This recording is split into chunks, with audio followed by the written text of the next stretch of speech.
Never carry your past.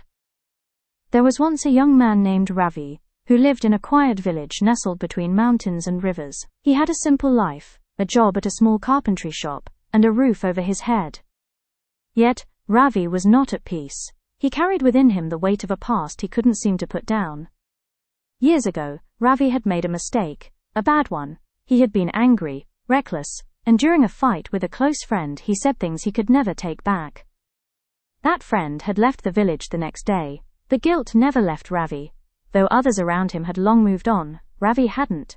His past clung to him like wet clothes on a cold night. He stopped laughing. He stopped dreaming. Each success felt undeserved. Every joyful moment was clouded by a whisper. You don't deserve this. Not after what you did. One day, an old traveler named Arun came to the village. He was a teacher, philosopher, and collector of strange stories. Ravi met him while fixing a broken bench in the village square. The old man watched him work for a while and said, "You work with wood, but your soul is heavier than stone. What are you carrying, son?" Ravi, tired of holding it all in, told him everything. Arun listened quietly, and when Ravi finished, he pulled out a small clay jar from his satchel. "Take this," he said, "and do exactly as I say." Ravi looked at the jar. It was ordinary, round, rough, and sealed. "What is this?" he asked. "It's your past." Arun smiled. "Carry it with you wherever you go. Never leave it behind. Protect it. Think about it every morning and night. Keep it safe." Ravi, confused but obedient, took the jar. He tied it to his belt and carried it as instructed. Days passed. Weeks. The jar slowed him down. At work, it banged against his tools. While walking, it knocked into his legs. It annoyed him constantly. He couldn't sleep properly. Every time he turned, the jar reminded him of its presence. After a month, he returned to the old man, irritated. "This jar is a burden," Ravi snapped. "It gets in the way of everything." Arun nodded.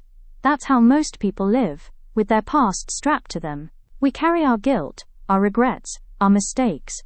We polish them, protect them, we even define ourselves by them, but they are jars, sealed, finished.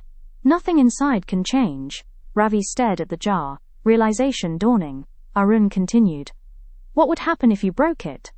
Ravi blinked. "I don't know." "Try."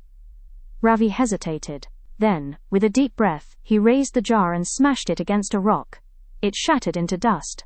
There was nothing inside, just air. Arun smiled. "See, most of our past is only heavy because we keep carrying it. It has no real weight except what we give it." Ravi stood there, stunned. "You made a mistake. You learned. That is enough," Arun said gently. "Growth is the only proof of regret. You've changed, but you've been punishing yourself instead of allowing yourself to evolve." From that day on, Ravi walked lighter. He worked harder not because he was guilty, but because he was free to create again. He forgave himself, not because the past was erased, but because he no longer lived in it. He rebuilt the broken bench in the square, this time better, stronger, beautiful, and beside it, he placed a small sign that read, "What you carry shapes how you walk. Let go. Walk free." Moral: you cannot move forward while dragging chains from your past. Regret is useful only if it transforms into wisdom.